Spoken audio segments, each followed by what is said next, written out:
नमस्कार, मैं निशि भाटिया और आप देख रहे हैं एफएम न्यूज। चलिए बुलेटिन की शुरुआत करते हैं कुछ अहम खबरों के साथ। मुख्यमंत्री पुष्कर सिंह धामी ने ट्वीट करके कहा है कि यूसीसी के लिए बनाई गई कमेटी आगामी 2 फरवरी को सरकार को अपना रिपोर्ट सौंपेगी। इस पर कांग्रेस के पूर्व प्रदेश अध्यक्ष प्रीतम सिंह ने कहा है कि 5 फरवरी से विधानसभा का सत्र आयोजित हो रहा है। सदन के पटल पर जब इस ड्राफ्ट को रखा जाएगा, उसको देखने के बाद ही कांग्रेस इस पर आगामी निर्णय लेगी। उन्होंने ये भी कहा है कि पिछले विधानसभा चुनाव के दौरान बीजेपी के घोषणा पत्र में यूसीसी का जिक्र नहीं था, लेकिन जब बीजेपी को लगा कि वो चुनाव हार जाएगी तो उन्होंने यूसीसी को लेकर अब बड़ा बयान दिया है।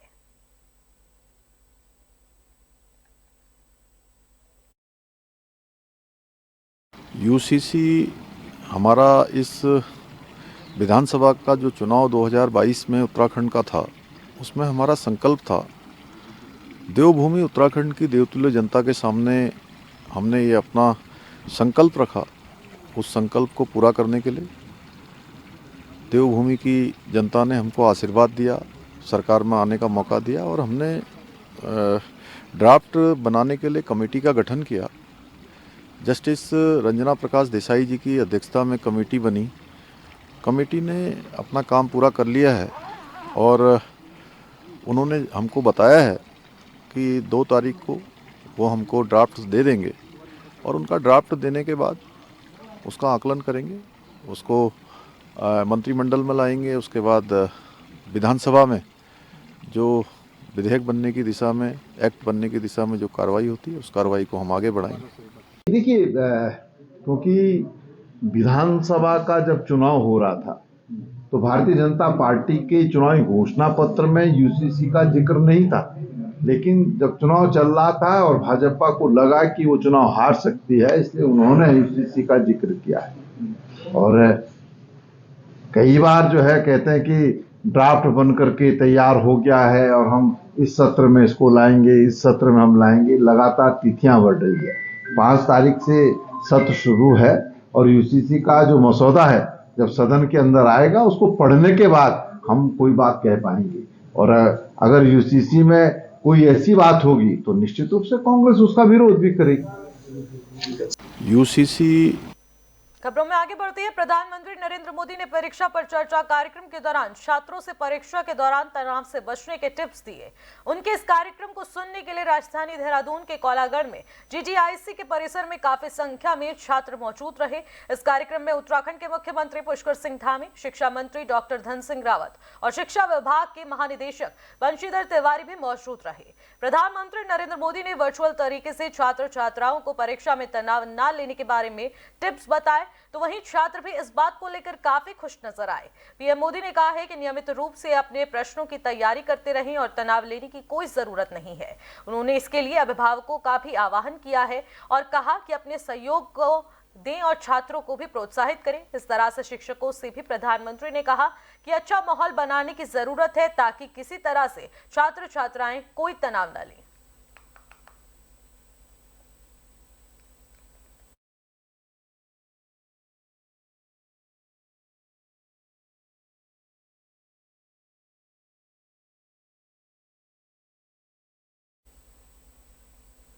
टिहरी विस्थापितों को न्याय दिलाने की मांग को लेकर उत्तराखंड के पूर्व मुख्यमंत्री हरीश रावत आगामी 1 फरवरी को देहरादून के गांधी पार्क में मौन उपवास करने वाले हैं।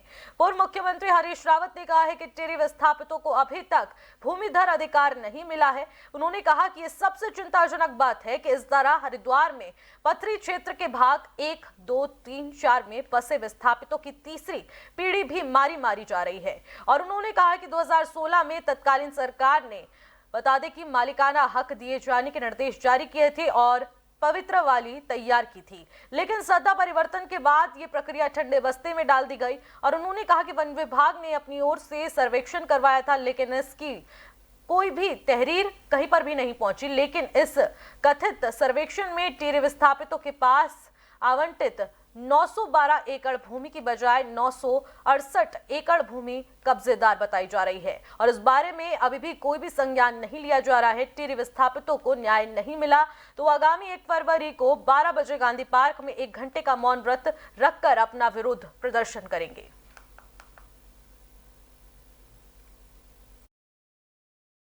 के लिए अभूतपूर्व त्याग है और अभूतपूर्व योगदान।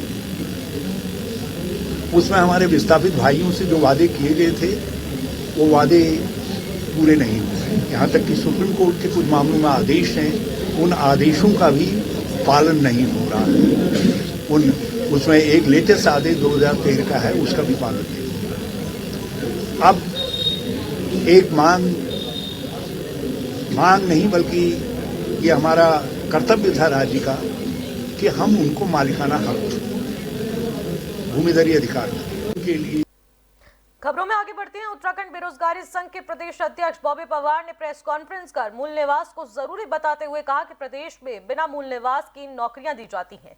तो वहीं कई भारतीयों में उत्तराखंड के हाई स्कूल और इंटरमीडिएट पास किए गए लोगों को भी आवेदन का अवसर दिया जा रहा है, जबकि उत्तराखंड के मूल निवासियों को यह हक मिलना चाहिए। वहीं उत्तराखंड अधीनस्थ सेवा चयन आयोग पर सवाल उठाते हुए बॉबी पवार ने कहा कि अभी भी उत्तराखंड अधीनस्थ चयन आयोग पूरी तरह से ठीक नहीं हुआ है। कुछ हद तक व्यवस्थाएं दुरुस्त हैं, लेकिन पूरी तरह भर्तियों के मामले में उत्तराखंड अधीनस्थ कर्मचारी चयन आयोग को सही नहीं ठहराया जा सकता।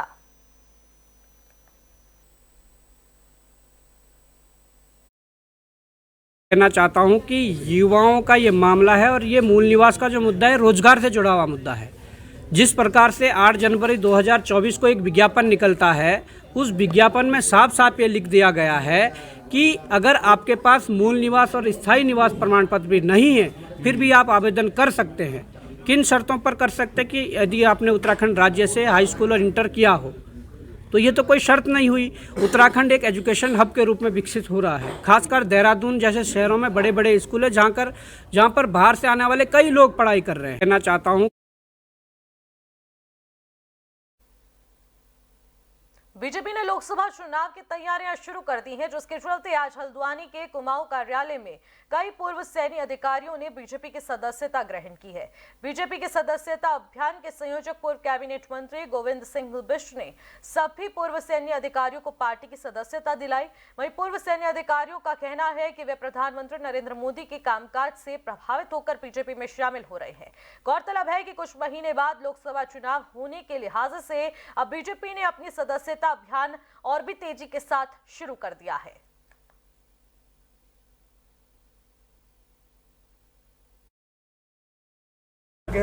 कि जब से भारतीय जनता पार्टी की सरकार आई है तब से सारा वर्ग भारतीय जनता पार्टी का जहां जुड़ रहा था, विशेषकर सैनिक तब से भारतीय जनता पार्टी के साथ था। और आज भी पूरे देश में, हमारे पूरे देश में जितने भी सैनिक हैं, अधिकांश लोग भारतीय जनता पार्टी का जुड़े हैं, विचारों से भी और सहयोग भी करता है। आज जो लोग हमको सहयोग करते आए थे वो लोग विधिवत भारतीय जनता पार्टी में, भारतीय जनता पार्टी की रीति नीति से प्रभावित होकर और धामी जी तथा मोदी जी के कार्यों से प्रभावित होकर आज भारतीय जनता पार्टी की सदस्यता ज्वाइन कर रहे हैं। कितने लोगों ने आज पार्टी आज 55 लोगों ने भारतीय जनता पार्टी की सदस्यता ज्वाइन की है।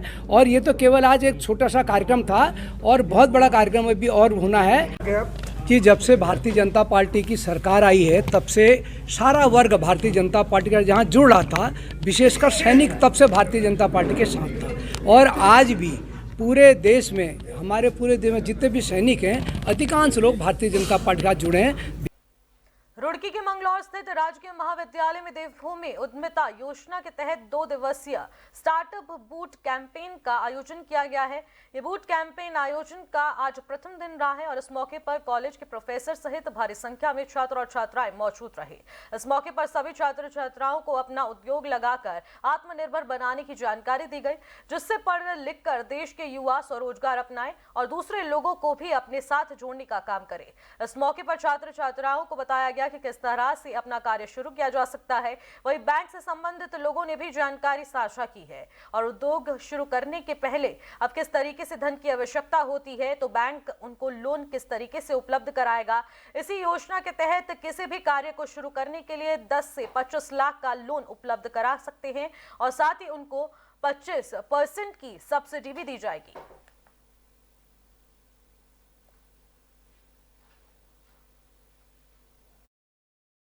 ये बोट कैंप का आयोजन हो रहा है। इसका जो उद्देश्य है वो देवभूमि उद्यमिता योजना के अंतर्गत छात्र छात्राओं में ऐसे ज्ञान को सर्जित करना है जिसके माध्यम से वो अपना कोई उद्योग धंधा स्थापित कर सकें या भविष्य में बड़े उद्यमी बनने की राह पर चल सकें। तो यहाँ आज जो ये कैंप का आयोजन किया गया है, इसमें हमने बैंक के प्रतिनिधि और इंडस्ट्री के प्रतिनिधियों को यहाँ आमंत्रित किया ताकि वो अपने अनुभव हमारे बच्चों के साथ साझा करें और इन बच्चों के माध्यम से जो विचार आएंगे कि वो किस प्रकार के रोजगार में जाना चाहते हैं, उनको हम यहाँ पर फलीभूत करने का प्रयास करें। निश्चित तौर पर भविष्य में अगर हम यहाँ इस कैंप के माध्यम से कुछ बच्चों को भी उद्यमी बनाने के तौर पर जो है सफल हो पाए। महाविद्यालय में संसाधन सीमित हैं, फिर भी हम राज्य सरकार की आकांक्षाओं पर खरा उतरने का पूरा प्रयास कर रहे हैं। हमारे महाविद्यालय के जो प्रभारी प्राचार्य सर हैं, इनका जितना भी सहयोग इसमें संभव है किसी भी स्तर से, वो सारा सहयोग हमें मिल रहा है। और कभी भी हमने किसी भी प्लान के लिए अगर सर से डिस्कस करा है तो उन्होंने हमेशा सहमति प्रदान की है, क्योंकि महाविद्यालय का केवल और केवल एकमात्र लोगो है कि कैसे हम बच्चे को ट्रेंड करके उसको प्रशिक्षण दिला के, चाहे वो बूट कैंप के माध्यम से हो, चाहे वो स्किल इंडिया के सेमिनार के माध्यम से हो, चाहे 1 वीक प्रशिक्षण का प्रोग्राम हो, ये सारा करके हम अपने संस्थान से एक ट्रेंड युवा बाहर निकालेंगे, एक प्रशिक्षित युवा बाहर निकालेंगे और वो युवा योग्य और सफल बन सके। इस दिशा में महाविद्यालय तत्पर है और वो सभी आयोजन हम करने जा रहे हैं जो बच्चे को प्रशिक्षित कर सके। सर, लोन नहीं मिलता ये कहना गलत है। आंकड़े बता रहे हैं कि लोन दिया जा रहा है, बैंकों, सरकारी बैंकों के द्वारा लोन दिया जा रहा है, ऐसा नहीं है। दूसरा क्या होता है कि जनरली बैंक उम्मीद करती है इसको हम लोन दे रहे हैं, वो उस लोन का सही पात्र हो, वो परिश्रम करे उस बिजनेस पर, अच्छा रेट लाए। जो खबरों में आगे बढ़ते हैं। राज्यसभा सांसद नरेश बंसल ने सड़क हादसों में कमी लाने के लिए सड़क सुरक्षा से जुड़े विभागों के अधिकारियों को समन्वय बनाकर प्लान तैयार करने के निर्देश दिए हैं।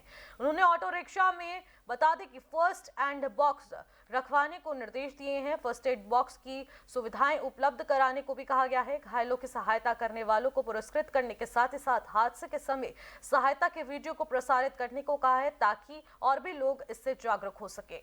राज्यसभा सांसद नरेश बंसल ने बता दें कि रोशनाबाद कलेक्ट्रेट सभागार में जिला स्तरीय सड़क सुरक्षा समिति की बैठक ली।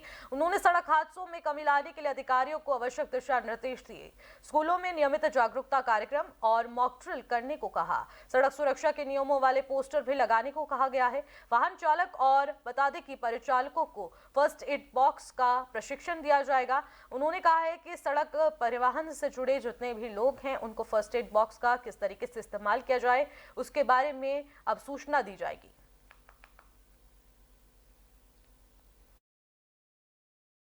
सुरक्षा समिति की ये बैठक वर्ष में 2 बार सांसद लेते हैं। पिछली बार भी मैंने ये बैठक ली थी, आज फिर मैं इस बैठक को लेने के लिए आया था। इसमें सारे सड़क सुरक्षा से संबंधित क्या क्या चीज़ें हैं, पिछले साल में कितनी दुर्घटनाएं हुई, दुर्घटनाओं के कारण क्या हैं, कौन कौन से वाहन हैं और उसमें वृद्धि हुई, कमी हुई, घायल कितने हुए, मौत कितनी हुई, ये सारा एक हम लोग अवलोकन करते हैं। अल्मोड़ा में इस बार जाड़ों के मौसम में जंगल आग से धधकते दिखाई दे रहे हैं। बता दें कि जंगलों में आग से वन संपदा के साथ जंगली जानवरों को भी नुकसान हो रहा है। जंगली जानवरों में लगातार अब देखा जा रहा है कि समस्याएं उत्पन्न हो रही हैं। जंगलों में लगातार लग रही आग को देखते हुए वन महकमा हरकत पर आ चुका है। वन विभाग ने कंट्रोल बर्निंग शुरू कर दी है, जबकि डीएफओ अल्मोड़ा ने जंगलों में आग लगने वाले अराजक तत्वों पर एफआईआर करने के निर्देश दिए हैं। डीएफओ अल्मोड़ा दीपक सिंह का कहना है कि इस बार बारिश और बर्फबारी नहीं होने के चलते जंगलों में नमी नहीं रही है, इस वजह से ये आग लग रही है।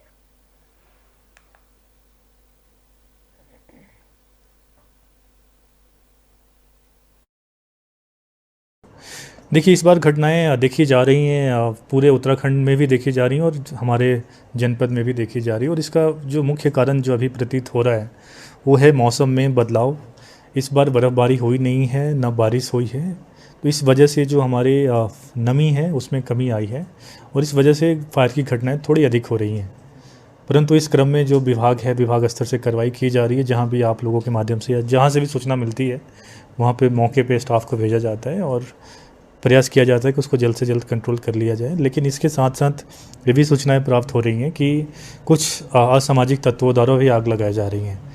तो उसके संबंध में मैं यह आपके चैनल के माध्यम से कहना चाहूँगा कि उनसे रिक्वेस्ट है कि इस तरीके की गतिविधि ना करें।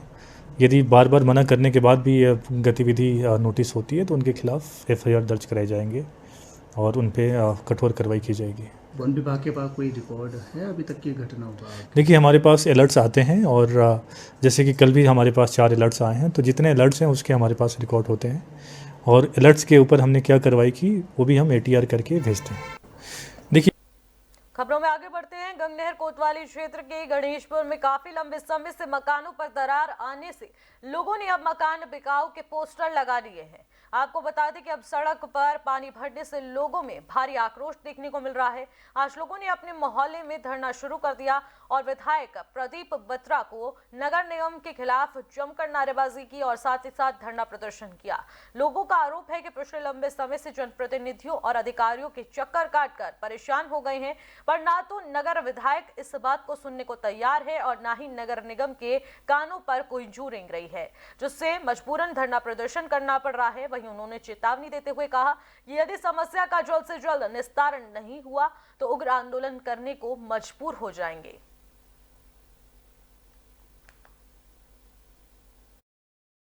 समय से समस्या चली आ रही है। ऑलरेडी सभी न्यूज़ चैनल दिखा चुके हैं, विधायक जी या कोई भी जो भी नेता है यहाँ आ भी चुके हैं पहले, और इससे पहले जो हमने प्रदर्शन करा था या हमने अपना एक आह्वान करा था कि भाई इसको सही करा दो, उसको भी बहुत महीने बीत चुके हैं।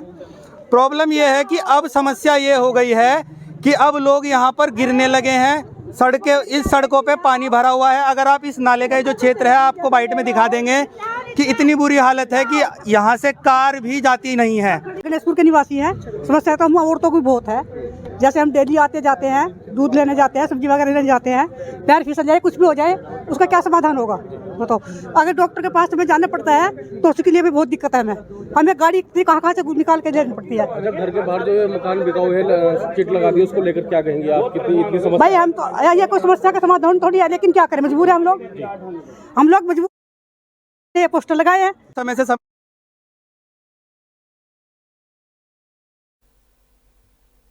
खबरों में आगे बढ़ती है। बागेश्वर के ग्रामीण इलाकों में खनन कारोबारी आपराधिक गतिविधियों को अंजाम दे रहे हैं।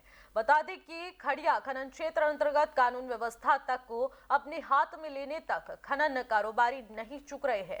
ताजा मामला काफिल गैर तहसील के पगना गांव से सामने आया है। पगना गांव में संचालित खड़िया पट्टे में हिस्सेदार तारा दत्त और उनके पुत्र विजय ने अपने वाहन चालक परवाह और इसी के साथ ही साथ नैनवाल को बता दें कि वहां पर लोहे के रॉड से सिर पर वार करके लहूलुहान कर दिया और उसी हाल में छोड़ दिया। वर्तमान में पवन नौनवाल एम्स दिल्ली में भर्ती है। थाना झिरौली काफिलगोर के तहसीलदार ने ये तमाम जानकारी साझा की है और बताया कि पुलिस ने ये हल्की मारपीट की वजह से अब लगातार ये मामला सुर्खियों में बना हुआ है। कानून की धारा 323, 504, 506 में मामला दर्ज कर दिया है, जबकि पीड़ित पक्ष पवन नैनवाल पर लोहे के सरिये से सिर के पीछे वार कर दिया गया। पीड़ित पक्ष ने बताया है कि पवन नैनवाल ने घटना के वीडियो अब सोशल मीडिया पर साझा किए हैं। साथ ही साथ मीडिया में भी इस वीडियो को साझा किया गया है, जो कि अब सोशल मीडिया पर तेजी से वायरल हो रहा है।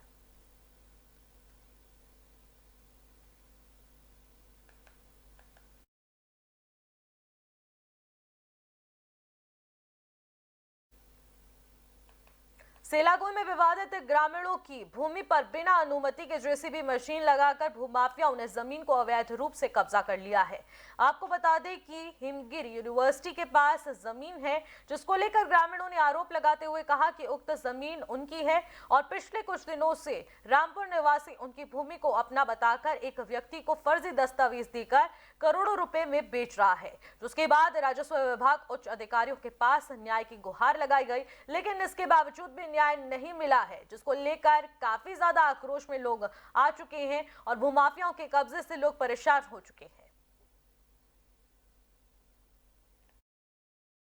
इस जमीन ये मैंने 2015 में खरीदी थी। अच्छा, 2015 से हमने इसमें खुंटे लगा रखे हैं और हमारा ही काबिज है इस पे हम लोग ना। हाँ जी।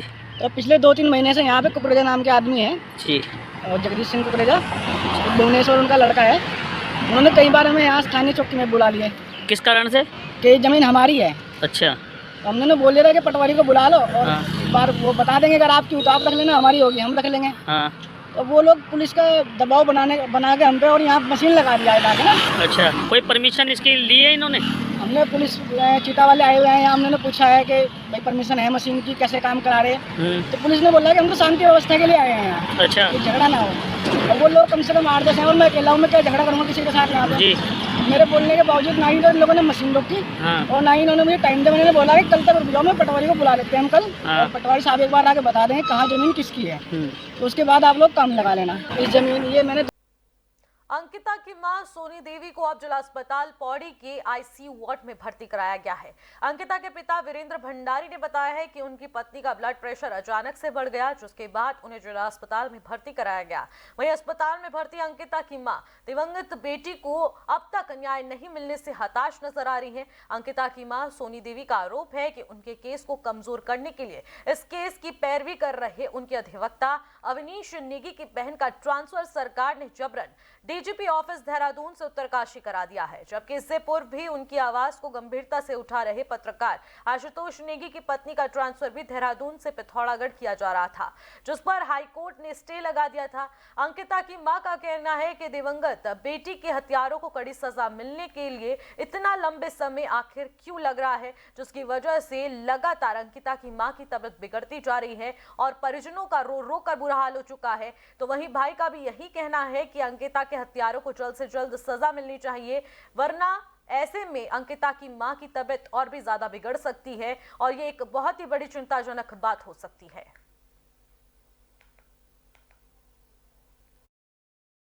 इसीलिए बीमार पर क्योंकि जो ही मेरी मदद करते हैं सरकार उसको अपना निशाना बना देती है। यहाँ तक कि पहले आशुतोष भाई कि मिसेस का ट्रांसफर, फिर उन पर मुकदमा, फिर अपने भाई की जो बहन है उनका ट्रांसफर उत्तरकाशी कर दिया। उसके बाद जो हमारे वकील हैं उनको अभी 1 रुपये भी भुगतान नहीं किया, जबकि जो जितेंद्र रावत है जिन्होंने हमारे केस को खराब किया।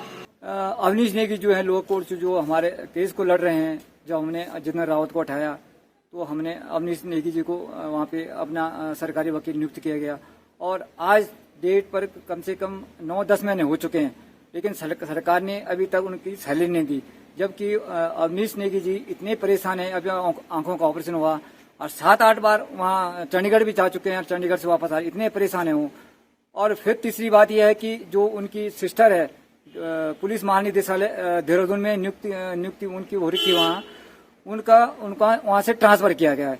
तो विशेषतर जो डीजीपी साहब रहेगा, तो मैं सीएम साहब से ये कहना चाहता हूँ कि उनका तुरंत वहाँ से जो आपने वहाँ डीजीपी कार्यालय से जो उनके ट्रांसफर का ऑर्डर उनको मिला है, उस ट्रांसफर का ऑर्डर को रोक दिया जाए और उनकी जहाँ नियुक्ति है डीजीपी कार्यालय में, पुलिस महानिदेशक कार्यालय में देहरादून में है, वहीं उनकी नियुक्ति की जाए। अंकिता का मम्मी सोनी देवी जी 3 दिन से हमारे हॉस्पिटल में भर्ती थी। ये आई थी कंप्लेंट के साथ 3 दिन से बुखार हो रहे हैं और खांसी जुकाम हो रहा है। हमने उसको ट्रीटमेंट दिया 3 दिन और इंजेक्शंस भी दिए, एंटीबायोटिक दिए।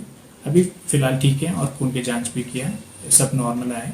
अभी हम 5 दिन दवाई दे के घर भेज रहे हैं, उसके बाद 5 दिन के बाद फिर फॉलोअप करेंगे। इसीलिए बीमार पर फिलहाल इन खबरों में बस इतना ही। देश और दुनिया की तमाम बड़ी खबरों के लिए आप देखते रहिएगा FM न्यूज़। नमस्कार।